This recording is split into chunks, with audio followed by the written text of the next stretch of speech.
Really appreciate the opportunity to share with you today about the 1 cent solution. I'm going to show you a slide that changed my life last year.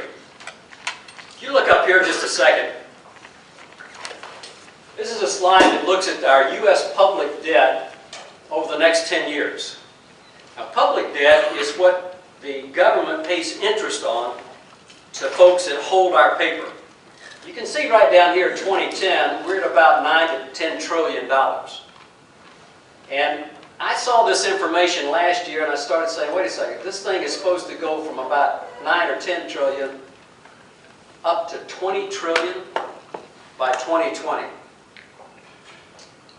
If that happens, the country we know will no longer exist. One of the problems with these big numbers is most of us don't deal with trillions. A trillion is a phenomenal number. It's 1,000 billion. If some of you were in business, can you imagine spending $1 million in a given day? Well, let's say you had $1 million and you spent it every single day. And if you started spending $1 million every single day when Christ was born, you still would not have spent $1 trillion. It's a big number. And if this happens, the folks that we care for and love, that is our children and grandchildren and great-grandchildren, will not have a country the way we've known the United States. And that's kind of propelled me into this 1 cent solution. Another way to kind of look at how the government functions is to compare them to an average family. Let's say this past year, the U.S. government was just like an average family. The average family income in the United States is $50,000 a year. So if the government was like an average family last year, they would have spent $81,000. They would have put $31,000 on their credit card, and the balance of the credit card is over $200,000. Now, if you had a family or a friend in that situation, what would you tell them? Stop spending. Stop spending. This is the picture, the equivalent of our government today in terms of what they're doing in terms of spending. Well, the question becomes, how did we get here? Because if you go back to the period of time around 2000, I don't know if you remember the presidential debate that year. The debate was what to do with our surplus. Do you all remember that? I mean, now this is 2000. We're in 2011. So 11 years ago, the big debate was what to do with the surplus. Because we were running surpluses right here. Then when the administration came in, the new administration, we went from surpluses to deficits.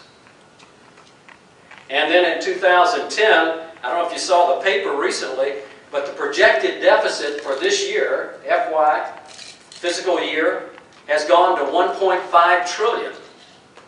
So this is where we are down here. The administration submitted a budget proposal last year for FY 2011, which we're in now. And look what they proposed. These are deficit projections. Over the next 10 years, the deficits never get below about $700 billion. 5 to 700 billion. The Congressional Budget Office basically said we're on an unsustainable path. The spending is so far beyond the revenue that we just continue to get in trouble financially as a country. So the question becomes, what's behind the deficits? In this slide, you see that no matter who's been in power, and the blue would be the Democrats, the pink would be the Republicans, and the white would be when they split power. What do you see on this slide? Every single year since 1965, we've had an increase in spending, no matter who's in power. So the number one out of 3 major points about why we got in this situation is we just had increased spending. The second major reason we're in this situation is the recession that we went through 2008 to 2009. You can see in this slide that almost $800 billion was added to our debt in order to take care of the recession, where we had a decline in tax revenue and we had an increase in additional spending. Let's look now at the third major reason that we're having this deficit debt problem. And this is kind of the 800-pound gorilla in the room that people don't like to talk about. but it's called entitlement spending. Entitlement spending, as you know, is that spending that's required by law. Congress doesn't vote on it every year. It's already in place. It's called mandatory spending, and it was put in place back in the 60s, but it basically has Medicare, Medicaid, and Social Security. If you look at this slide, in 1970, mandatory spending basically represented about 31% of the total federal spending budget. You go to 2010, this year, and what do you notice? It's now over half of our spending, 56%. And every year it's on an automatic spending plan. Nobody votes on it, it just continues to run. If you project it out in 2050, what do you see on this slide?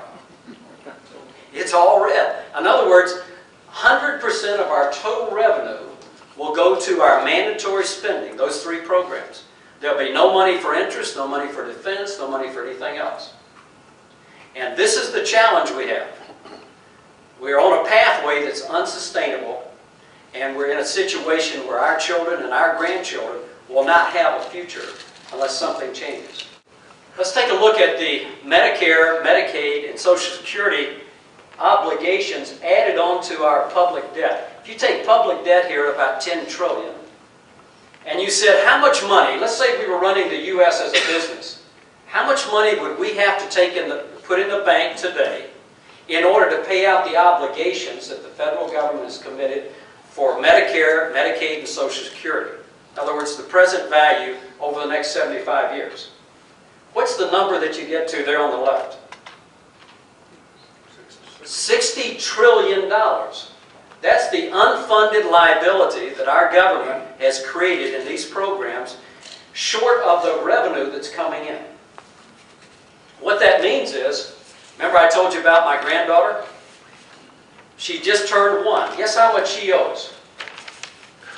She owes today $200,000. And it just is not right that our children and our grandchildren are born into a country where they have that kind of obligation just simply by being born.